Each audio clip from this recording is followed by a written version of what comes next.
Bismillahirrahmanirrahim. Assalamualaikum warahmatullahi wabarakatuh. Perkenalkan, nama saya Ria Safitri dari kelas 3D Akuntansi Syariah.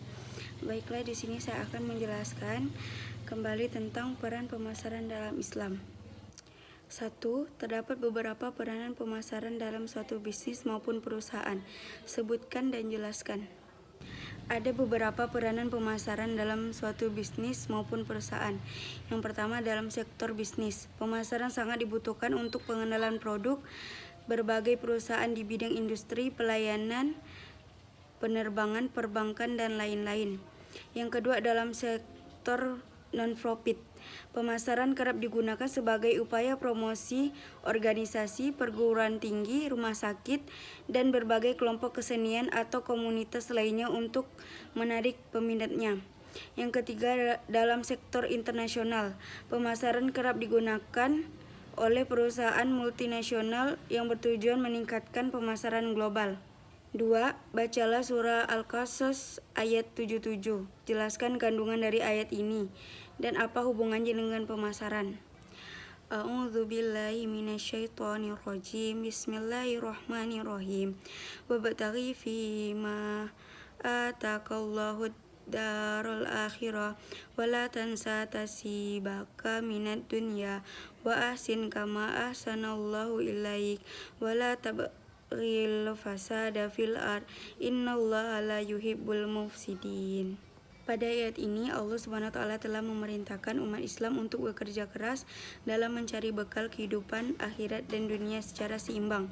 Bekerja keras dalam mencari harta yang telah Allah anugerahkan harus digunakan untuk mencari keridhaan Allah SWT melalui pendekatan diri kepadanya, seperti bersedekah kepada orang yang membutuhkan, membangun sarana ibadah, menyantuni anak yatim, dan sebagainya.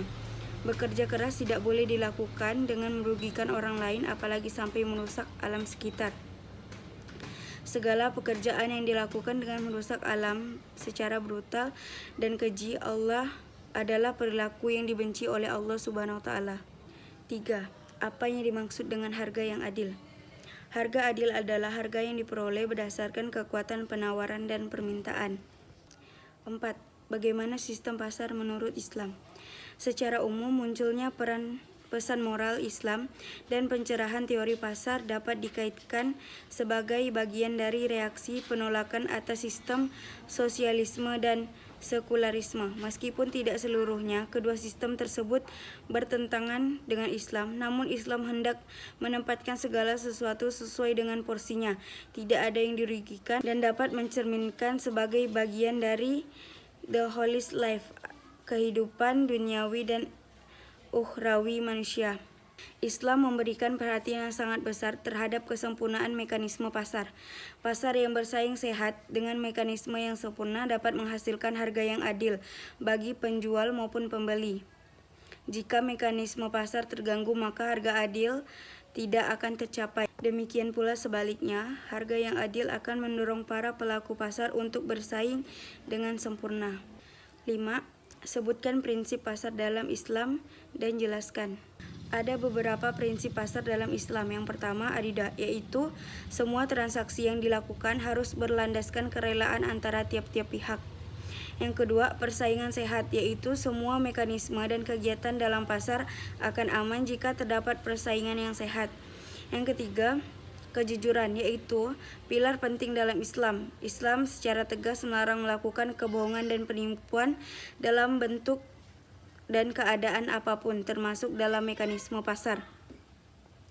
Yang keempat, keterburukan dan keadilan, yaitu segala transaksi dan kegiatan dituntut untuk selalu benar dan dalam pengungkapan kehendak dan keadaan yang sesungguhnya. 6. Jelaskan harga dan persaingan sempurna pada pasar Islami.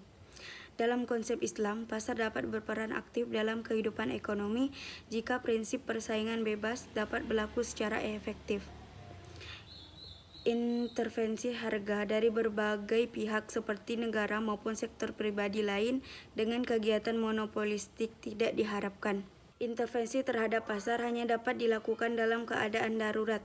Keadaan darurat dapat diartikan sebagai suatu kegiatan ketika pasar tidak dalam keadaan sempurna, yaitu terdapat kondisi yang menghalangi kompetisi secara adil. Pada prinsipnya, transaksi bisnis dalam pasar harus dilakukan dengan harga yang adil sebagai cerminan dari komitmen syariat Islam terhadap keadilan yang menyeluruh. Jadi harga yang adil secara umum adalah harga yang tidak menimbulkan penindasan atau kezaliman sehingga dapat menguntungkan untuk semua pihak. 7. Jelaskan apa yang Anda ketahui tentang hisbah dan pengawasan pasar. Hisbah adalah sebuah institusi atau lembaga keagamaan di bawah kendali pemerintah yang mengawasi masyarakat agar menjalankan kewajiban dengan baik serta menjauhkan kemungkaran. Tujuan umum hisbah adalah untuk menjaga lingkungan masyarakat dari kerusakan, menjaga dan melestarikan kesejahteraan masyarakat baik dalam keagamaan maupun tingkah laku sehari-hari dengan hukum Allah.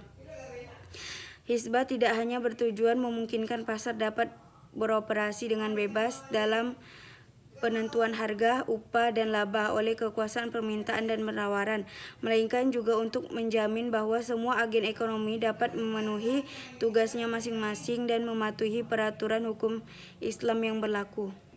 8. Bacalah surah An-Nahl ayat 90 dan jelaskan apa kandungan surah An-Nahl ayat 90 dan apa hubungan dengan pemasaran. A'udzu billahi minasyaitonir rajim. Bismillahirrahmanirrahim. Innallaha ya'muru bil adli wal ihsani wa ita'i dzil qurba wal yanha 'anil fahsya'i wal munkar wal bagyi ya'izukum la'allakum tazakkarun.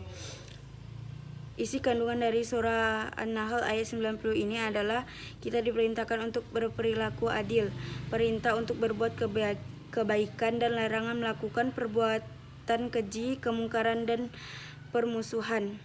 9. Jelaskan mekanisme pasar pada masa Rasulullah SAW, Khulafaur Rasyidin, Bani Umayyah dan Bani Abbasiyah. Yang pertama, masa Rasulullah. Rasulullah SAW memasuki dunia perdagangan sejak beliau berumur 7 tahun hingga dewasa, baik menggunakan modal sendiri maupun melalui kemitraan atau bersama Khadijah dengan sistem mudharabah atau musyarakah yang merupakan sistem yang lazim kala itu. Artinya Rasulullah merupakan pelaku pasar sejak beliau kecil hingga beliau menjadi pemimpin yang arif dan dapat mengontrol mekanisme pasar yang berjalan. Pada masa Rasulullah, mekanisme pasar sangat dihargai dan dijunjung tinggi. Rasulullah SAW secara tegas menolak keberadaan kebijakan tentang penetapan harga apabila terjadi kenaikan harga. Rasulullah SAW juga melarang seseorang menukar kualitas barang dengan kualitas yang lebih rendah dengan harga yang sama, serta mengurangi timbangan barang dagangan. Beberapa larangan lain terkait dengan kegiatan jual beli di pasar yang terjadi pada masa Rasulullah dan dapat menjadi pedoman dalam kegiatan jual beli pada masa kini, antara lain larangan riba, najasi, talaki rukban, dan ihtikar. Yang kedua, pada masa Khulafaur Rasyidin. Khulafaur Rasyidin adalah 4 khalifah pemimpin agama Islam yang dipercayai untuk meneruskan kepemimpinan setelah Rasulullah SAW. Khalifah pertama yang ditunjuk untuk memegang pemerintahan adalah Abu Bakar. Tidak banyak diketahui kebijakan mengenai harga yang dibuat oleh Abu Bakar, akan tetapi sebagai seorang fuqaha yang berprofesi sebagai pedagang, Abu Bakar menjalankan praktik perdagangan secara syariah Islam, termasuk masalah kebijakan tentang harga yang telah ditetapkan sebelumnya oleh Rasulullah SAW. Setelah Abu Bakar wafat, pemerintahan dipegang oleh Umar bin Khattab. Umar bin Khattab benar-benar menerapkan ekonomi syariah yang bersumber pada Al-Quran dan hadis. Hal ini dapat dilihat dari peringatan keras Umar bin Khattab terhadap segala praktik penimbunan barang-barang yang menjadi kebutuhan masyarakat. Beliau tidak membolehkan seorang pun dari kaum muslimin untuk membeli barang sebanyak-banyaknya dengan tujuan untuk ihtikar atau ihtinaz. Umar bin Khattab juga mengadakan dan menjalankan hisbah yang telah dirintis sejak masa Rasulullah SAW. Selanjutnya, khalifah ketiga diberikan kepada Utsman bin Affan. Pada masa kepemimpinannya, Utsman bin Affan berusaha mendapatkan informasi harga, bahkan untuk harga barang yang sulit dijangkau. Utsman bin Affan tidak segan mengirimkan khalifah untuk mengambil barang timbunan yang akan dijual dengan harga mahal oleh para pedagang nakal. Hal tersebut dilakukan demi mencegah terjadinya praktik ihtikar dan ihtinas agar tidak menjadi beban bagi masyarakat dan menghindari adanya distorsi harga.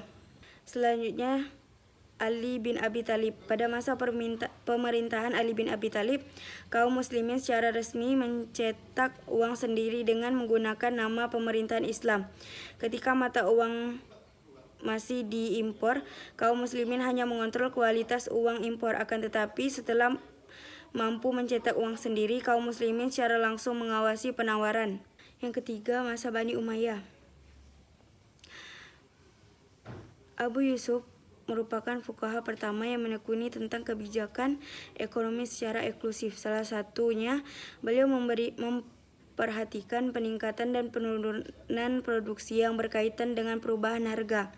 Abu Yusuf menyatakan bahwa pada kenyataannya terkadang pada saat persediaan barang hanya sedikit tidak membuat harga barang tersebut menjadi naik atau mahal. Sebaliknya, pada saat persediaan barang melimpah, harga barang tersebut belum tentu menjadi murah. Pada masa Ahmad bin Hambal, salah satu pandangan beliau yaitu adalah pendekatan Islami untuk memelihara persaingan yang adil dalam pasar. Imam Hambal mengecam pembelian dari seorang penjual yang menurunkan harga suatu barang untuk mencegah orang membeli barang yang sama dari penjual lain atau pesaingnya. Beliau beralasan bahwa jika penurunan harga barang semacam itu dibiarkan, maka akan menempatkan penjual yang menurunkan harga pada porsi monopoli yang pada akhirnya dapat mendikte harga sesuai keinginannya. Pada masa Imam Al-Ghazali sangat menentang penimbunan uang dengan alasan bahwa uang dirancang untuk memudahkan perstrukturan, sedangkan praktik penimbunan uang dapat menghalangi proses pertukaran tersebut. Salah satu sumbangan Al-Ghazali terhadap ilmu ekonomi adalah keberhasilan beliau dalam menyajikan penjabaran yang rinci tentang peranan aktivitas perdagangan dan munculnya pasar yang harganya bergerak sesuai dengan kekuatan permintaan dan penawaran. 10.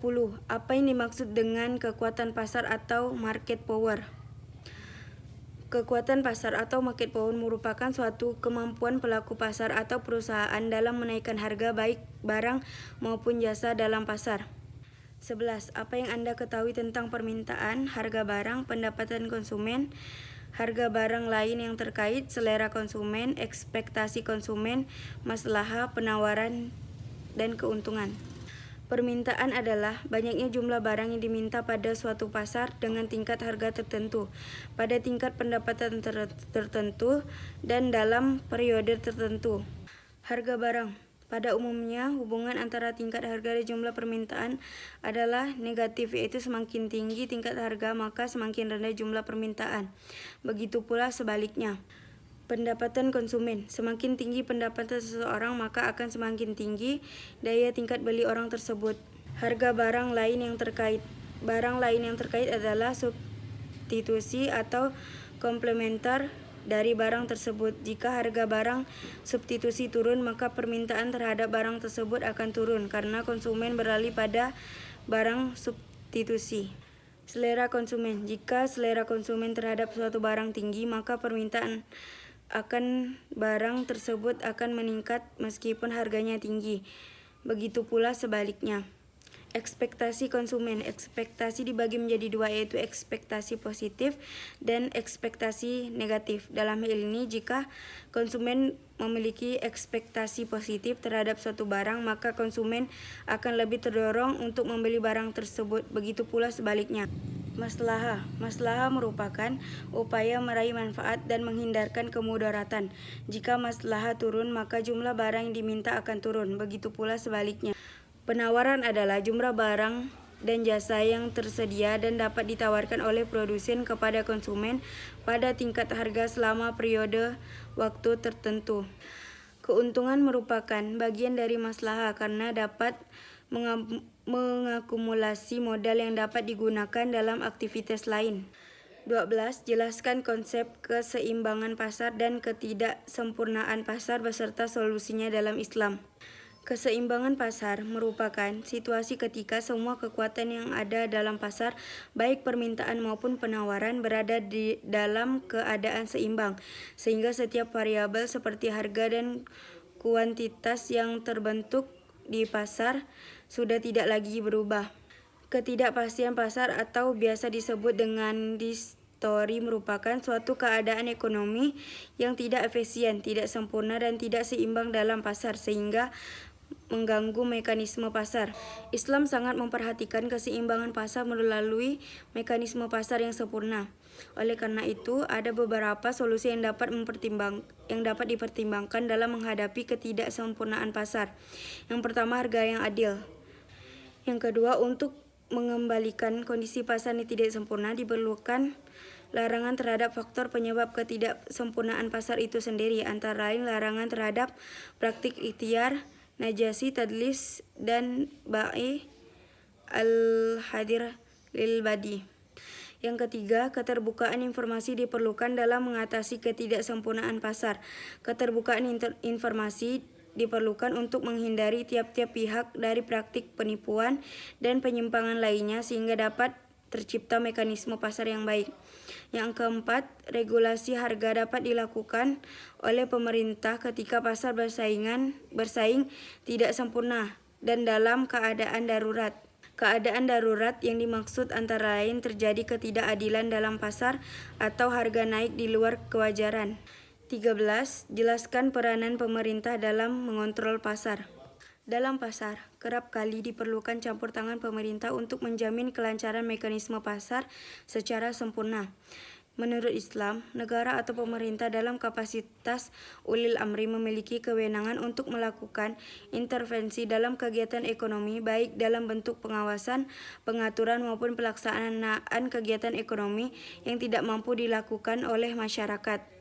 Intervensi yang dilakukan oleh pemerintah berupa intervensi kebijakan dalam regulasi yang berhubungan dengan permintaan dan penawaran, serta intervensi dalam menentukan harga. Intervensi dengan cara membuat kebijakan yang dapat mengaruh permintaan dan penawaran biasanya dilakukan karena adanya distori pasar karena faktor alamiah. 14. Jelaskan proses keputusan pembelian konsumen. Proses keputusan pembelian dimulai apabila konsumen menyadari suatu masalah atau kebutuhan terhadap suatu produk yang diinginkan. Proses pembelian menggambarkan alasan mengapa seseorang lebih menyukai, memilih, dan membeli suatu produk dengan merek tertentu.